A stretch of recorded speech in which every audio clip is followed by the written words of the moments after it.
Assalamualaikum warahmatullahi wabarakatuh. Perkenalkan, nama saya Nur Azrina, kelas S1-07E, NIM 19101149.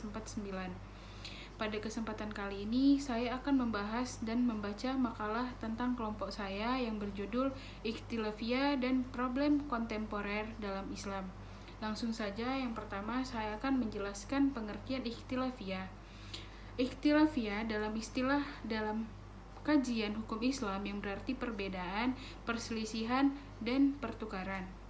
Al-Quran sebagai pedoman hidup bagi umat Islam menyebutkan kata ikhtilafiyah pada 7 ayat dan kata jadiannya pada 9 tempat. Kata ikhtilafiyah yang memiliki arti perbedaan dan perselisihan dapat dilihat pada Al-Quran Surah Al-Baqarah ayat 176, 213, dan 253. Kata ikhtilafiyah sering pula disebut dengan kata khalifiyah yang memiliki arti perbedaan pandangan di antara ulama terhadap suatu persoalan hukum. Namun demikian, khilafiyah juga dapat terjadi pada aspek lain seperti politik, dakwah, dan lain-lainnya. Selanjutnya, pembagian ikhtilafiyah. Pembagian ikhtilafiyah terdiri dari 3 jenis. Yang pertama, ikhtilafiyah dalam ushuluddin, misalnya persoalan wujudnya Allah dan keesaannya, kebenaran para rasul dan nabi, dan lain-lainnya. Yang menyelisihi hal ini dihukum sebagai orang yang kafir.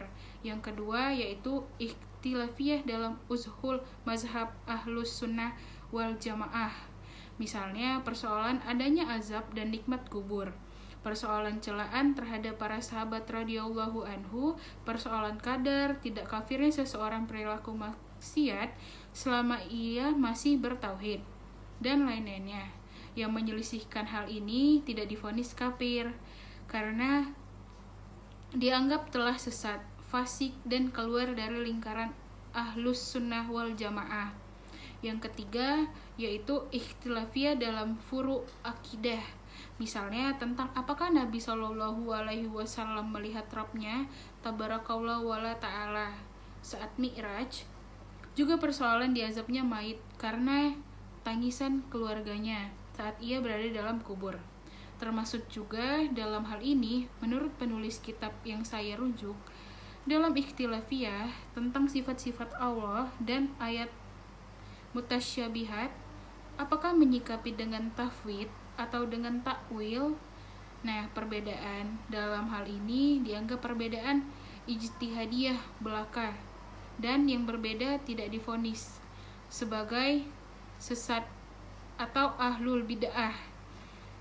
Disarikan dari kitab Ahlus Sunnah Al-Asyri'ah Syahadatul Ulama Al-Ummah wal Adhum, karya Mahat Asinan dan Fauzi Al-Anjari, penerbit Dar ad-Dia dari Kuwait.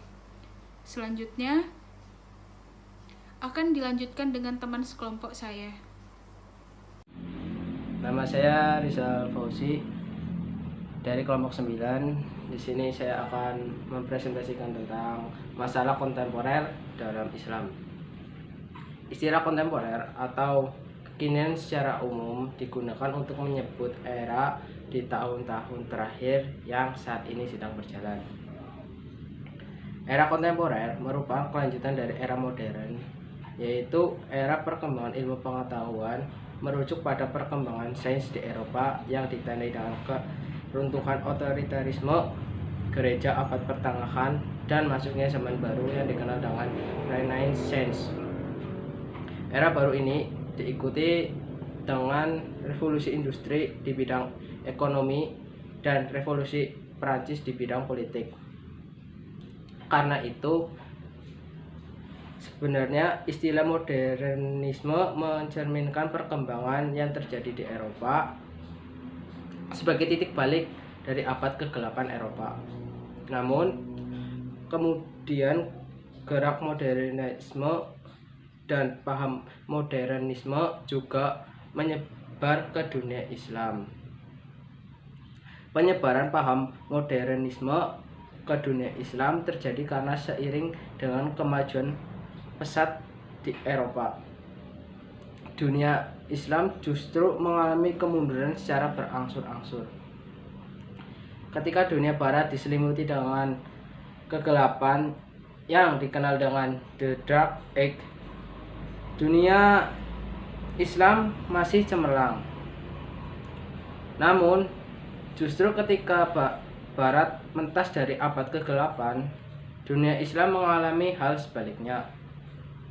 Wilayah dunia Islam dicaplok oleh orang-orang Eropa sebagai wilayah jajahnya. Kondisi keterpurukan di dunia Islam yang muncul di saat dunia Barat mengalami perkembangan teknologi dan sains yang pesat telah melahirkan krisis kepercayaan dari sebagian umat Islam. Puncak dari krisis kepercayaan diri adalah terjadi krisis idola yang menjadikan sebagian dari umat Islam tidak tahu siapa yang harus diidolakan. Dampaknya, mereka telah latah menjadi Barat sebagai idolanya yang ditampilkan dalam perilaku meniru apa saja yang datang dari Barat. Dapat disaksikan dari mana-mana budaya dan tradisi Barat telah dijiplak, mulai di tren makan, tren pakaian, tren pengelolaan pesta, tren perilaku, dan masih banyak lagi. Sekian dari saya. Terima kasih. Ya, assalamualaikum warahmatullahi wabarakatuh. Nama saya Muhtar Buja Alamsyah dari kelompok 9. Saya akan melanjutkan penjelasan dari teman-teman. Yang saya akan jelaskan adalah dalil mengenai ikhtilafiyah dan problem kontemporer dalam Islam. Yang pertama, ada nih dalil, tidak halal bagi siapapun untuk mengambil pendapat kami selama dia tidak mengetahui dari mana kami mengambil dalilnya. Dan demikian juga pendapat dari Imam Ahmad bin Hanbal yang berbunyi, janganlah engkau taklid kepadaku, jangan pula kepada Malik Asy-Syafi'i, Al-Auza ataupun At-Ta'sauri. Ambillah hukum dari sumber yang mereka mengambil darinya, yakni dalil-dalil. Kemudian ada dari Quran surat Hud ayat 118, yang artinya, jikalau Tuhanmu menghendaki, tentu Dia menjadikan manusia umat yang satu, tapi mereka senantiasa berselisih pendapat. Kemudian ada juga surat Al-Baqarah ayat 176 yang berbunyi, yang demikian itu adalah karena Allah telah menurunkan Alkitab dengan membawa kebenaran, dan sesungguhnya orang-orang yang berselisih tentang kebenaran. Alkitab itu benar-benar dalam menyimpangan yang jauh dari kebenaran. Kemudian ada surat Al-Baqarah ayat 213 yang berbunyi, manusia itu adalah umat yang satu. Setelah timbul perselisihan, maka Allah mengutus para nabi sebagai pemberi peringatan, dan Allah menurunkan bersama mereka kitab yang benar untuk memberikan keputusan di antara manusia tentang perkara yang mereka perselisihkan. Tidaklah perselisihan tentang kitab itu melainkan orang yang telah didatangkan kepada mereka, yaitu setelah datang kepada mereka keterangan-keterangan yang nyata. Karena dengki antara mereka sendiri, maka Allah memberikan petunjuk orang-orang yang beriman kepada kebenaran tentang hal yang mereka perselisihkan. Perselisihan itu dengan kehendaknya, dan Allah selalu memberikan petunjuk yang dikehendakinya kepada jalan yang lurus. Terima kasih atas kesempatan yang berikan. Assalamualaikum warahmatullahi wabarakatuh.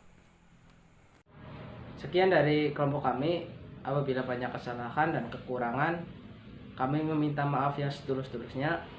Terima kasih. Wassalamualaikum warahmatullahi wabarakatuh.